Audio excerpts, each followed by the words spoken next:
Good day everyone, this is Charmar TV for another video, and today pag-uusapan naman natin about rates and unit rates. So simulan na natin.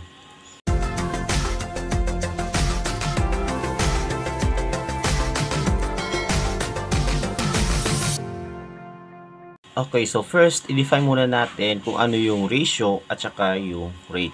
So i-recall po natin kung anong ibig sabihin ng ratio. So malamang na-discuss na sa inyo to nung elementary pa kayo. Ano po? So ratio is the comparison of two quantities with the same unit. So for example, we have 2 boys and 5 girls. So 2 boys and 5 girls. So, pwede nating isulat yung 2 boys and 5 girls in ratio form. So, there are two ways to write this number in ratio. So, pwede siyang 2:5. So, bale, itong symbol na colon, ang basa dito ay is 2. So, 2:5. Or pwede rin naka-fraction, 2/5. To show that for every 2 boys, there are 5 girls. Okay, so 2:5 or 2/5. So there are two ways to write the ratio of two numbers.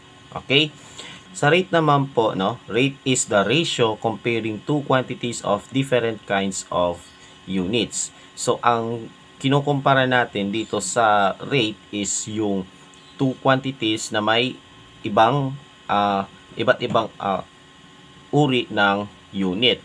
So, magbibigay tayo ng examples para mas maintindihan natin about rate. So, ito po yung magiging examples natin.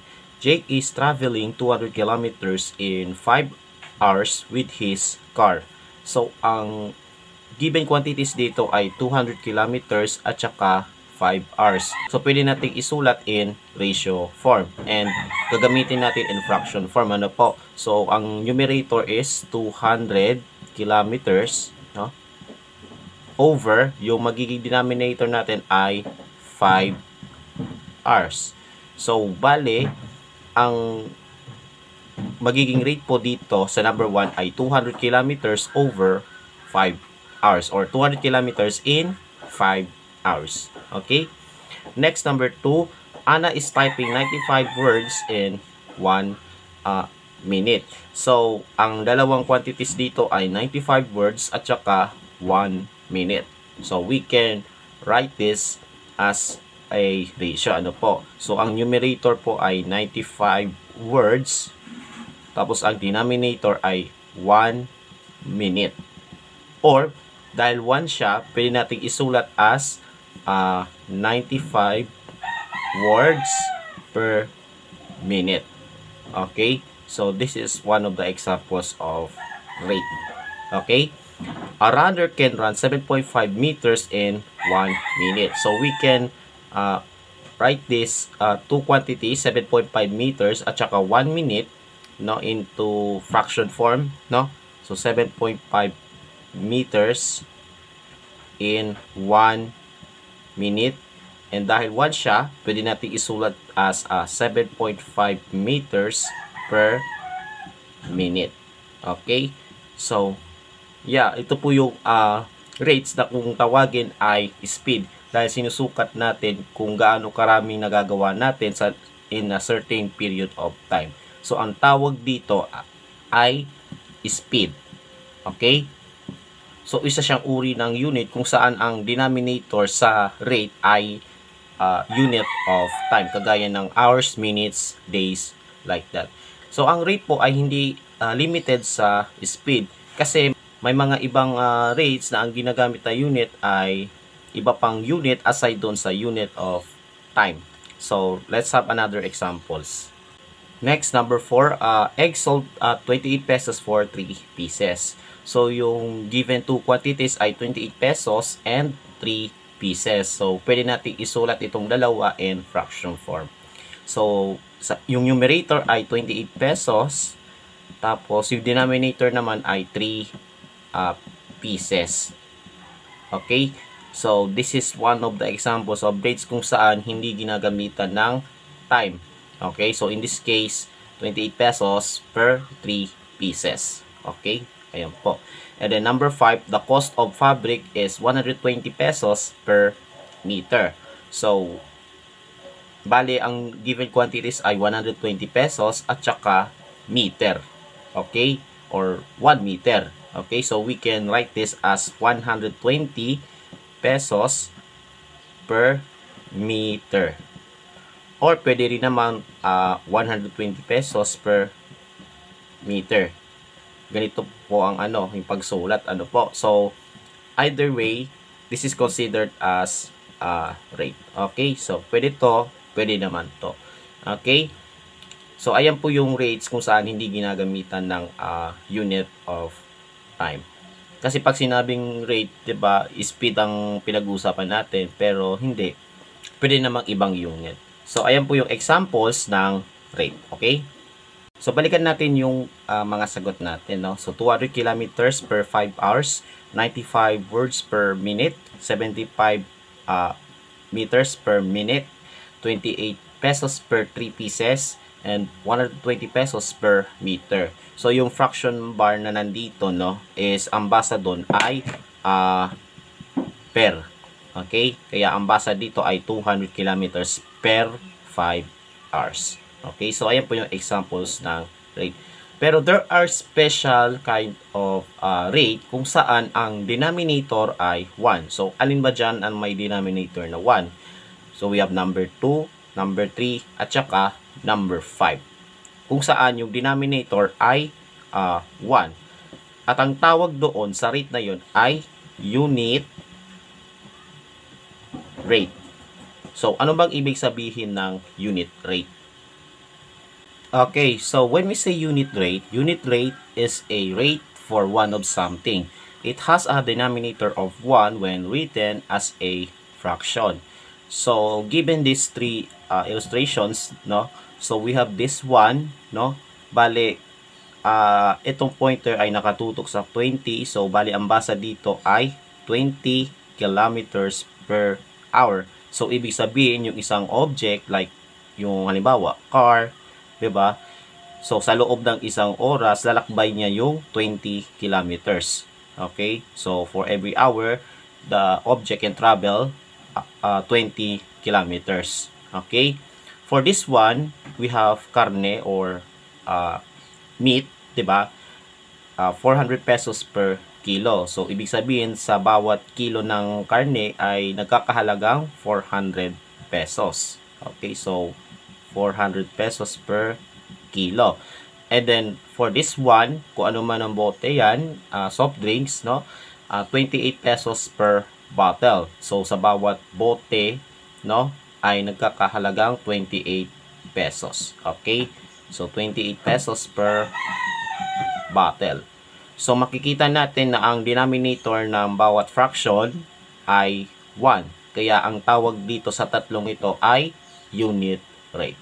Okay, so magbibigay tayo ng examples about dito para mas maunawaan natin.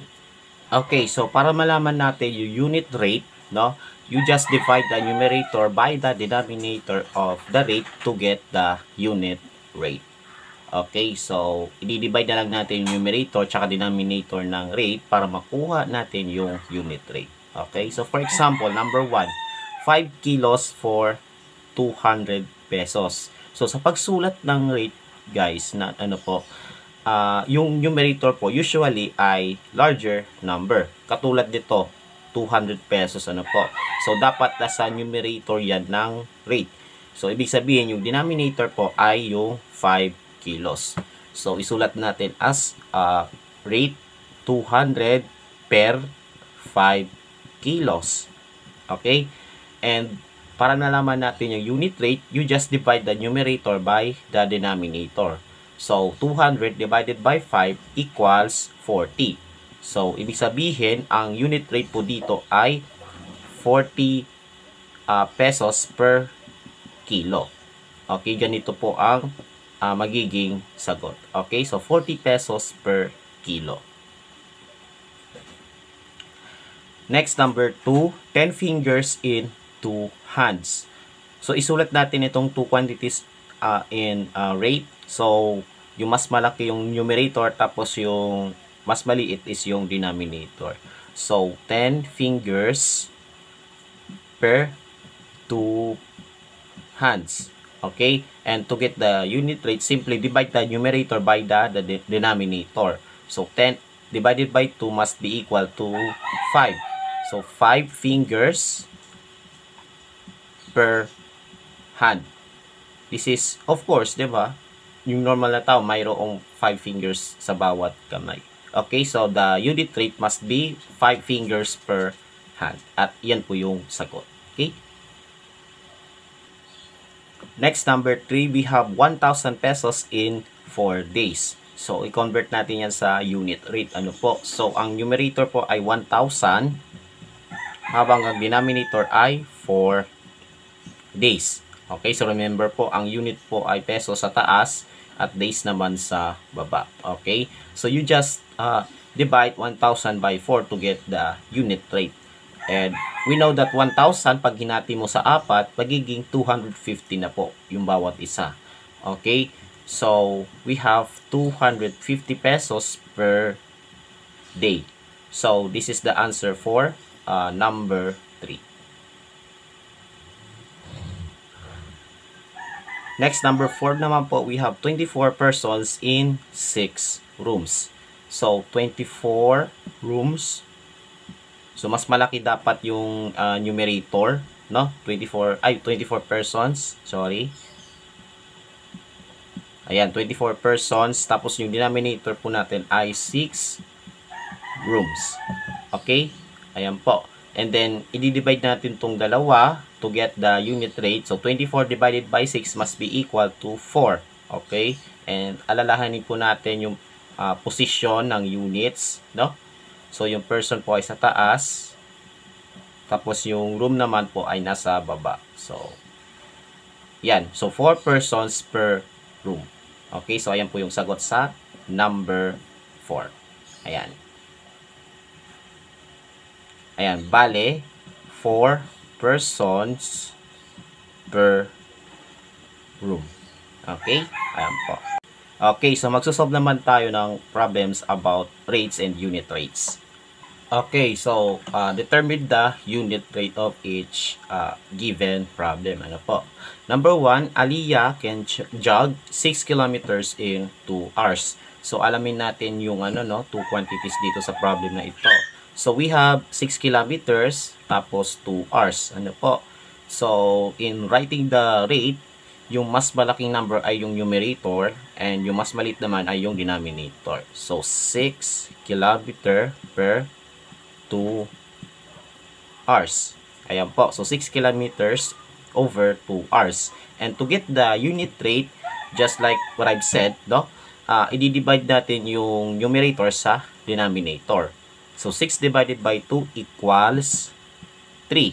And then, isulat natin yung units on the same position as this one. So, 3 kilometers per hour. Okay? So, ito po yung sagot. Next, number 2. Dennis read 25 pages of novel book in 5 hours. So, the two quantities given are 25 pages and 5 hours. Okay?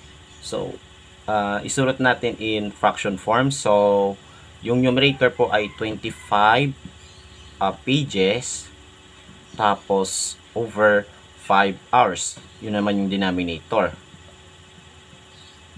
Okay, ayan na yung nakarate na siya. Okay? And then to get the unit rate, i-divide na lang natin yung 25 sa 5 to get 5. Okay? And then, pages per hour. Okay? Sulat natin yung pages per hour. Okay? Ayan po. Bali, ang sagot po ay 5 pages per hour. Ayan po yung unit rate ni Dennis. Okay? And then for the last one, we have number 3.